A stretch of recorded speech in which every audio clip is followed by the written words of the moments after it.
my god, guys, I am moving out. Or at least I was towards the end of July when this was filmed. I am just starting to actually editing the video now. It hasn't been a fun time since I've moved back home. And I'll get into details for that later and explain the reasoning why I'm moving out in the first place. And actually these clips that you're seeing right now was even before July, as I knew when my move out date was about a month prior, so I was slowly towards the end of June getting to kind of like put my things together a little bit, at least the things I didn't use on a day-to-day. And then here will be the current time in late July. Sorry, this is all over the place. Okay, so it is crunch time. We are a day before moving in. Moving out, sorry.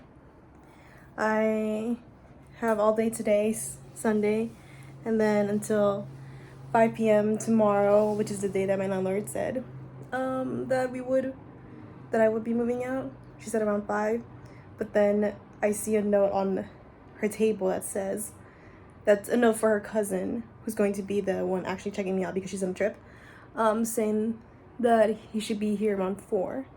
So just so she doesn't pull up, or in case he actually pulls up at 4 and I'm like caught by surprise. I'm like gonna have it. I should have everything actually done by 4 p.m. tomorrow, not really waste last minute either way.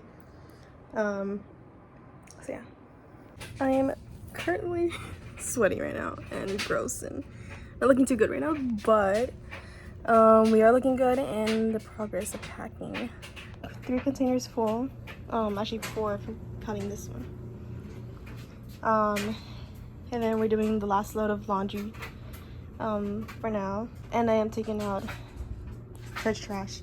I call it her trash, by the way, guys, because I rarely throw any trash there because she always has something to say about it. Like if I have a carton of milk in there, it's like, why is it not folded into like 50 pieces and stuff. That's why I keep this trash can that came in the room, and then this one that I brought with me. So this is the last bit of clothes I just washed. They're like the only clothes I have left, so they just this one drawer.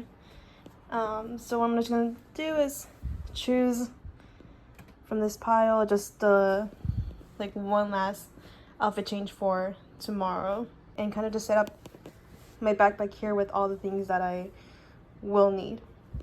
It's pretty hot in here, but it's because it is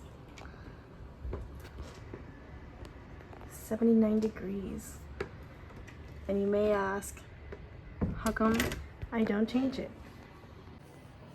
But one thing is that my landlord has also locked the thermostat. So there's a code to if you want to change it and stuff. So it's just me and my little fan to keep me cool. Or at least my face. Taking these 3 bags of clothes, or my dad's taking those 3 bags of clothes and my guitar. So I already called it that. I knew my dad was going to rush me. So it created a little bit of stress in that moment because I had so many bags already prepped, but it didn't mean I had my entire room just swept clean, like everything just gone and stuff and ready to go as he had expected. Guys, he is rushing me as I thought. So going some stuff that are in this drawer, and then I accidentally almost threw some change and saw 99 cents to receipt. Rest in peace, 99 cents. This is the progress that I have so far. My closet and my drawers were all clear. These are just the things that I had left over, and I'll take a little bit of this time to kind of talk about my landlord. She was one of the reasons why I also moved out. One of many reasons, but she had a lot of rules that, by the way, I do respect, but I think this might be people might have different opinions on this one, but it was a little too much in my opinion. It was one of those things where I would just say just live on your own at that point. If you're gonna have that many rules, just live on your own. Why do you rent to other people? And one of the things was having a guest only twice a month, which that rule, I'll say, like, I didn't, it wasn't my favorite, but I respect it.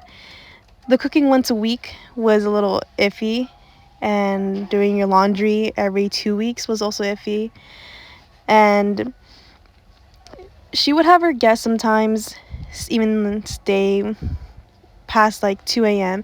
And sometimes my roommate would come around 2 a.m. She has a fast food job and would come around that time and would have to park in the street parking because her visitor, who is a like 60-year-old man, would be in her parking space.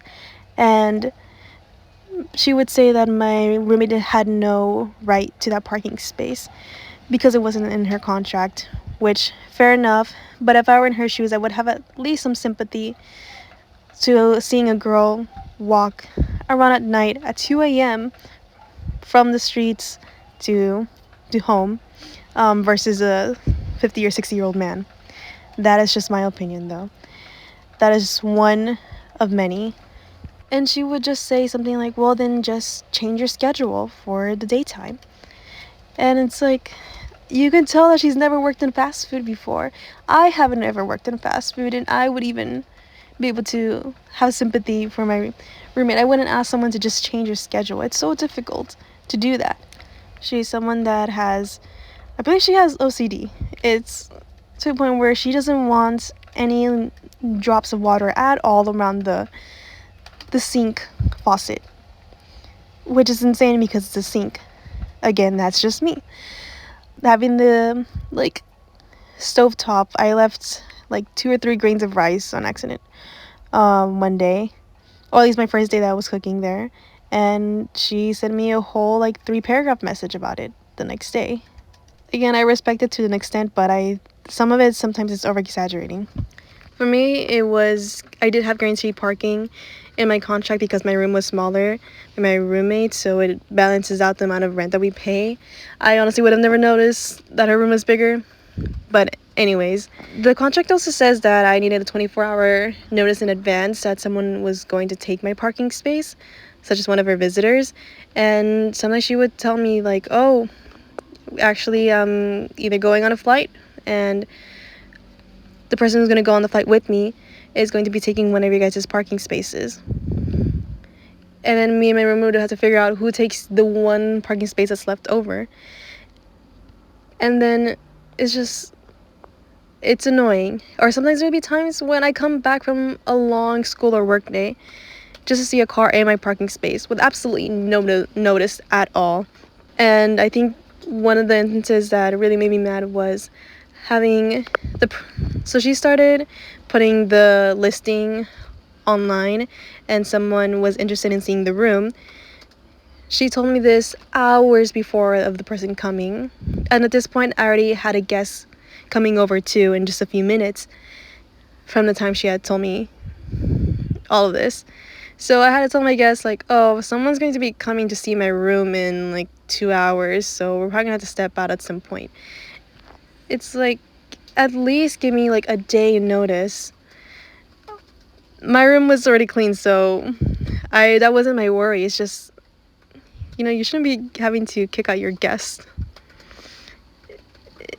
over someone being not well prepared. And her excuse was that if she would have rescheduled for another time, she would miss out on an opportunity of having a good renter.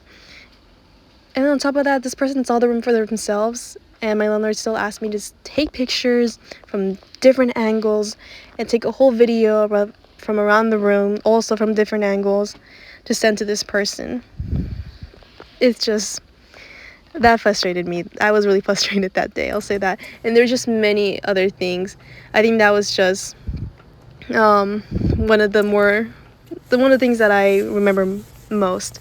But I think that was definitely a tipping point. So when it came down to moving out, I was basically over it at that point, because of my landlord. I could have looked for maybe another job, even if it was not a marketing, even if it was retail or maybe fast food, to continue to my lease for another year. But I don't think I would have had the patience to deal with another year of her. And probably literally the main reason I, at this point, did not have a job lined up, and I didn't want to agree to a year lease if who knows how long it would be until I get employed. Hopefully very, very soon, but you know, during this time, you never know. So again, I didn't want to make that commitment for another year if I had no clear plans. And her cousin came 2 hours earlier from the time that we had originally agreed on with my landlord. I ended up just